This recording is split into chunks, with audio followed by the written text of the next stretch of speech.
Кадырбекович.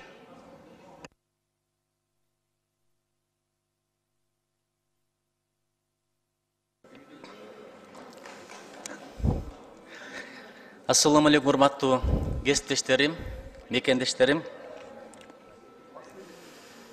Биз ата журт Кыргызстан фракциясынын депутаты урматтуу Абдалиев Мекенбек Акимович экөөбүз Америка Кошмо Штаттарындагы мекендештерибизден кабар алып келдик.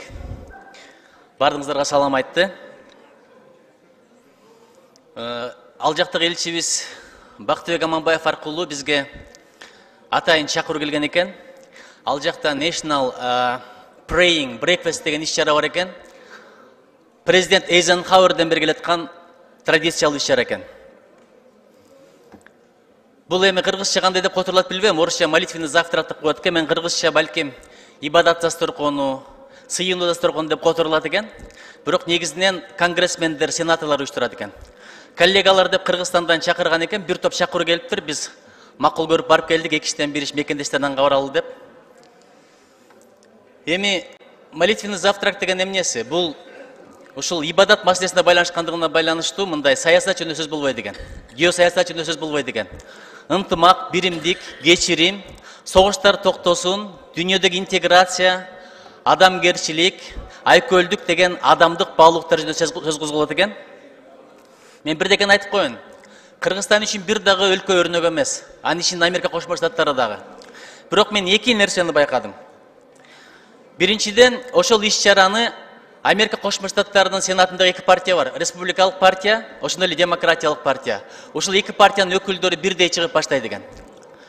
Билесиздер, бул партиялар келишкис оппонент партиялар. Бирок бүткүл дүйнөнүн алдында, анткени бул иш-чарага 127 өлкөдөн катышты. Алардын алдында биз бирбиз деген пасылды берет экен. А дегенде жашылуурагы чыгып, өзүнүн оюн айтып, тилегин айтып, кыска нуска сүйлөп, андан кийин мына менин оппонент партиямдан деп айтпайт экен, демократиялык партиянын өкүлү болсо республикалык партиянын өкүлүнө берет экен, же тескерисинче.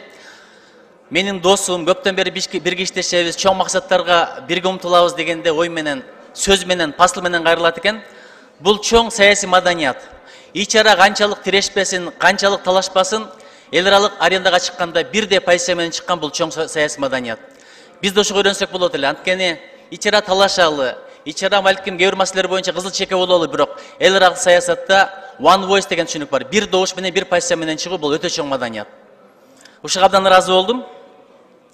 Экинчиси, сөз бергенде бул иш-чарага байланыштуу түкүн сенатор чыгып азыр сыйынып койсун, балан конгрессмен чыгып азыр жараткан кайрылып койсун деп өздөрүнүн дининде тартынбай айтып атышат. Алар болсо диний ритуалдарын коркпой эле кылышат экен. Тартынбай эле. Бизде деле ордуңардан турула дегенде туруп аттык. Анткени сыйлаш керек башка бирөөнүн дини болсо деле. Ал эми биздин Кыргызстанда дин алымы келип динди сүйлөсө, светтик мамлекетпиз, эмне деп атасың деп боозун жаап атабыз. Ушул туурабы, туура эмеспи? Ошого мен мына президенттин өкүлү сизге кайрылат элем. Светтик дегенге бир туура интерпретация бериңиздерчи, комментарий бериңиздерчи. Анткени ат көрбөгөн мени өлтүрөт деп коет, 70 жыл атеизмде жашап, анан демократияны көрбөгөн билбеген жаныбыз светтик деп эле бирөө Кудай десе эле оозун жапканга аракет кылып атабыз. Эми ар кимдин өзүнүн эрки, өзүнүн каалоосу, өзүнүн тилеги бар, өзүнүн тандоосу бар, жолу бар. Бирок бир дегени суранат элем, кеп ынтымакта канча дагы ар бир диндин тарапкерлери бар, ошону тутунгандары бар, ошолордун көңүлүн, жүрөгүн ойлойлу. Билип билбей сүйлөгөн бул жакшы нерсе эмес, мунусун айткым келип атат. Ошондой эле Америка Кошмо Штаттарында көп бала бакчаларды чиркөөлөрдүн астында экен. Азыр мен The Promised Land деген Обаманын китебин белек кылышты, англис тилинде окуп атам. Ал деле чиркөөдө нике кыйыптыр. Ошон үчүн адамдардын диний укугун сыйлайлы, эркиндигин сыйлайлы. Бул светтик деген сөз атеисттик деген сөз эмес, динди жокко чыгаруу деген сөз эмес. Ушуга мен жакшылап бир көңүлүңүздөрдү бөлүп коеюнчу. Качантан бери бир резонанстар болуп атат. Бардыгыбызга аксакал болуп, элдин башын бириктире турган куракта ушул багытта билип билбей сөз сүйлөп, элдин бир ынтымагына доо кетирип болбайлы, ыдырат болбайлы. Ошол маселени айткым келди. Дагы бир үйрөнө турган нерсе элдин күлүп жайнап жүргөнү. Төртүнчүсү, полицейскийлер жолдо бир дөңгөлөгүң жарылып калса, токтоп туруп, сенин дөңгөлөгүң оңдолгуч жакты туруп турушат экен. Жолдорду тосуп, ыңгайлуу шарттарды кылып, мүмкүн болсо адамдарга жардам берүүгө аракет кылышат экен. Анан бир мекендешибиз барыптыр, өздөрү айтып берди. 6 айдан кийин басып бериптир, грин карт утуп алып барган экен. Эмне себептен дегенде, бул жакта же интрига болбосо, же ушак айтылбаса, урушарга киши болбосо жерип кеттим деп баса бериптир. Чындыгында ар бир адам өзүнүн иши менен алек, мыйзамды сыйла, урматта болду.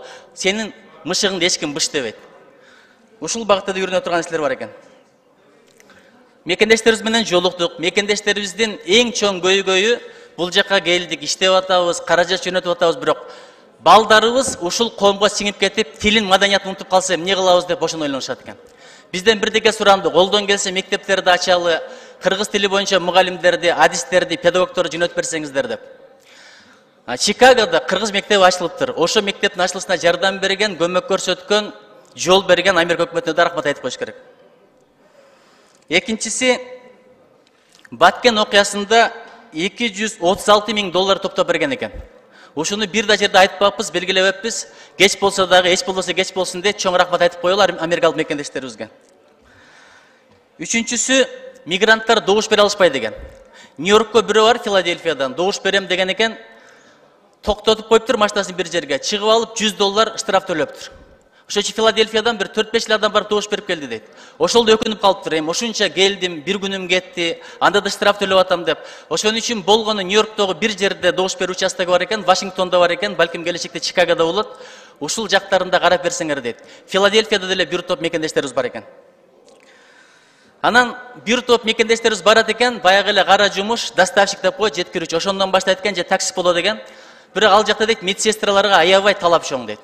Бирок бизден Кыргызстандан келген медайымдарды жумушка кабыл албайт, анткенде тарбиянын, илимдин, билимдин стандарты башка дейт, дипломдун стандарты башка дейт. Ошон үчүн келишим түзүп алып, жок дегенде Америкалык стандарт менен Кыргызстанда айрым медучилищелерде окутсаңыздар дейт, ошолор келип бул жака ишке туруп, жумушка турса абдан жакшы айлык табат, абдан жакшы киреше Кыргызстанга алып келет эле деген ойлорун айтышты. Дагы бир маселе, элчиликтин айлыгы аябай аз экен. 2008 жылдан бери көтөрүлбөптүр. Башка жактарда көтөрүлөр болду. Балким бир бая мамилелердин приоритетине жараша ушундай болсо керек. $1,500 ал эмес Кыргызстанда азыр мындай өтө деле көп акча эмес да. Чындыгында мен бир жерге барып, эң арзан нан алганда $4 алдым. Бул жактагы $100 ал жакта бир 1000 сомдой эле күчү бар экен. Андан деле азыраак го деп ойлоп атам. Жөнөкөй эле бир студент айтып атат, бир айда мага мен өзүм эле дейт $3000 кетет деп атат. Ошон үчүн карап көрүңүздөр, үй бүлөлөр менен барып атат. Биздин дипломаттар, ар бир туугандар өздөрүнүн дипломаттарына аябай жакшы шарттар түзүп берет. Керек болсо Лондондогу элчиси бир убакта атайын гольф уюштурат болчу, өзү гольф ойнойт болчу. Ал жактагы дипломаттардын, элчилердин дуайени болгон.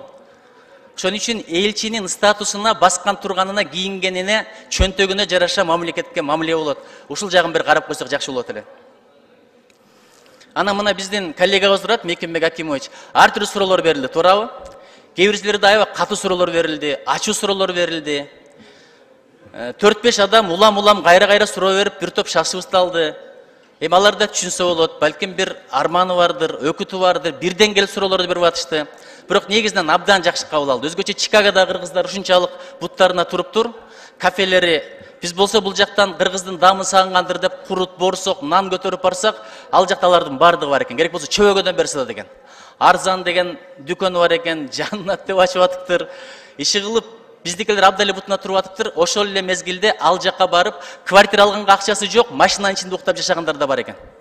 Өзгөчө Мексика аркылуу өтүп баргандар эмне кыларын билбей, же кайта албай, бул жактан кеткенден кийин балдары төрөлүп, ошолорду сагынып, көздөрүнө жаш келгендерди да көрдүк. Ошого суранат элем, ал жактан кыйналып тапкан акчасын бул жакта туура пайдалансак, ушул аманатты айтышты. Жалаң эле тойго, тай сойгонго, кой сойгонго кетирбей, бир инвестиция кылсаңар, илим билим алса деген ниеттерин алар билдиришти. Дагы бир жолу айтам, мекендештерибиз аябай ожалып калыптыр. Анан жакында бир Кыргыз таун дегенди уюштурсак деген тилеги бар экен. Мисалы мен Калифорнияга бардым, Калифорнияда Корей таун деген бар, ал жакта ичине кирсең Кореяда жүргөндөй эле болосуң. Корей тамагы, Корей тили, Корей мектеби, Корей бала бакчасы. Ошол эле мезгилде кыргыздар дагы өздөрүнүн маданиятын, тилин, адабиятын сакташ үчүн ушундай бир саясат кылсакпы деп ойлоп атыптыр. Мен ойлоп атам, урмат президенттин өкүлү, чет өлкөдөгү кыргыз диаспораларынын тилин, маданиятын сактоо боюнча өзүнчө бир саясат кылыш керек. Улуттук программа иштеп чыгалы, керекпи мыйзамдын долбоорун жазалы, мамлекет каражат бөлүп колдонбой сайын бул маселени чечиш кыйын. Эгер Кытайдай көп эл болсок, индустардай көп эл болсок, бул проблема болбойт эле. Алар көп эл кайда болбосун өздөрүнүн иденттүүлүгүн сактай алышат. А биз аз элбиз. Ошол жака ассимиляция болуп кетсе, азыркы биртке алган акчабыз менен узак мөөнөт утулуп калабыз. Ошон үчүн мекендештерибизге чоң рахмат. Бүт дүйнөдөгү мигранттарыбыз аман болсун, соо болсун, кайта келсин, элибиз эл бойдон калсын, жараткан өздүгүбүздөн ажыратпасын. Чоң рахмат. Рахмат. Үчүнчү процедурный. Рахмат, Нурлан Асанбекович. Элдик депутаттык тобунун лидеринин 10 мүнөтүн Самый Кожо Мирланга берип койсок, урматтуу депутаттарыбызга добушка коюп койсоңуз.